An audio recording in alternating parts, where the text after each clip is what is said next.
ஓம் சாய்ராம். ஸ்ரீ சாயின் ஆசீர்வாதத்துடன் ஸ்ரீ கோவிந்த் ரகுநாத் தபோல்கர் என்ற ஹேமாத்மன் இயற்றிய ஸ்ரீ சாய் சச்சரித்திர கிரந்தத்தின் அடிப்படையிலே தொகுத்து மூல மராத்தியிலே விரிவுரையுடன் இயற்றிய தைந்தின் சாயிபோத் பேராசிரியர் டாக்டர் சீதாராம் கணேஷ் தேசாய் அவர்கள். இந்த நூலின் தமிழ் மொழிபெயர்ப்பு ஸ்ரீ சாயின் தினசரி ஞான போதனை தொகுத்து வழங்குபவர் டி.ஆர். மாதவன் அவர்கள். பிரார்த்தனை. சமர்த்த சாயி, இச்சிறு மந்திரம் புனிதமான ஜெயமருளும் மந்திரம். இது இனிய பக்த பாவ மோக்ஷ சூத்திரம். அவரது புனித வாழ்க்கை வரலாறு மதுரம். சாய்நாதர் கடவுள் பக்தியுள்ளவர், தர்மத்தை பின்பற்றும் பிரபஞ்ச பாலகர். இப்போது இவர் வாழ்க்கை வரலாற்றை பாடுங்கள். மன அமைதியை பேணுங்கள். ஈஸ்வர் அல்லாஹ் ஒருவரே கூறுவார், கடவுளில் வேறுபாடு இல்லை என்பார். சாய்ராம் உங்கள் அன்பான சொற்கள், பக்தியும் மரியாதையும் அருளும் வார்த்தைகள். ஓம் ஸ்ரீ சாய்ராம். ஸ்ரீ சச்சிதானந்த சத்குரு சாய்நாத் மகாராஜ் கி ஜெய். ஓம் சாய்ராம். ஸ்ரீ சாயினுடைய இன்றைய ஞான போதனை அத்தியாயம் 15, ஓவி 65.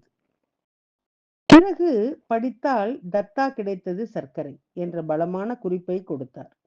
உன் தியாகத்தின் பெயரும் நிறைவேறியது, சோல்கர் அறிந்தார். விளக்கம்: பாபாவுக்கு தேநீர் பற்றி தெரியாது.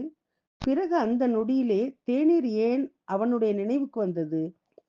ஜோக்கால் இந்த புதிரை தீர்க்க முடியவில்லை. இதற்கிடையிலே பாபா மீண்டும் கூறினார், ஓ சோல்கர், நீ அனுஷ்டித்த சர்க்கரை விரதம் என்னை அடைந்து விட்டது. உன் சர்க்கரையை கைவிடும் விரதமும் இன்று முடிந்து விட்டது. தாமதித்ததால் உன் விரதத்தை முடிக்க உனக்கு நேரம் பிடித்தது. எனவே இந்த நேரத்திலே நீ பிராயச்சித்தமாக சர்க்கரையை விட்டுவிட்டு தவம் செய்தாய். இதெல்லாம் ரகசியமாக இருந்தாலும் இன்னும் எனக்கு தெரியும். நீ யாராக இருந்தாலும் சரி, எங்கிருந்தாலும் சரி, உங்கள் கைகளை என்னுடன் பாசத்துடன் நீட்டினால் உங்கள் பாசத்திற்கேற்ப நான் இரவும் பகலும் உங்களுடன் நிற்பேன். என்னுடைய உடல் இங்கே இருந்தாலும், நீ 7 கடல்களுக்கு அப்பால் இருந்தாலும், நீ அங்கே என்ன செய்து கொண்டிருந்தாலும் எனக்கு உடனடியாக தகவல் இங்கே கிடைத்துவிடும். இந்த உலகிலே நீ எங்கு சென்றாலும் நான் உன்னுடன் இருக்கின்றேன். ஏனென்றால் என் வீடு உன்னுடைய இதயத்திலே உள்ளது. நான் எப்பொழுதும் உன்னுள்ளே இருக்கின்றேன்.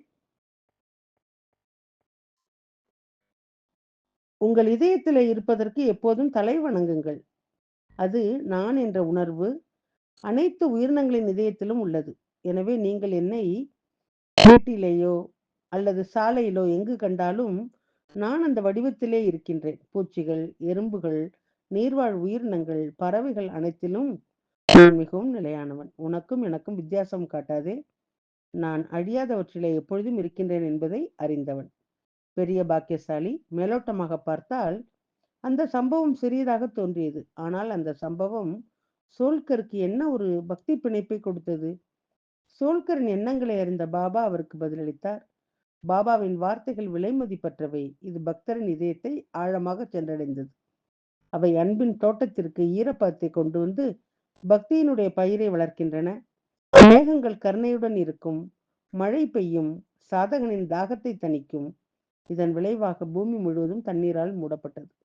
தாஸ்கன்வினுடைய கீர்த்தனையை கேட்ட பிறகு சோல்கருக்கு பாபாவின் மீது நம்பிக்கை ஏற்பட்டது.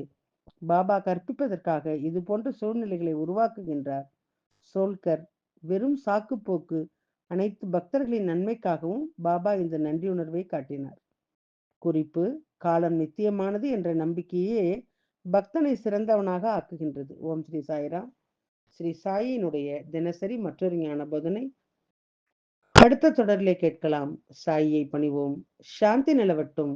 ஓம் சாய்ராம். ஸ்ரீ சச்சிதானந்த சத்குரு சாய்நாத் மகாராஜ் கி ஜெய்.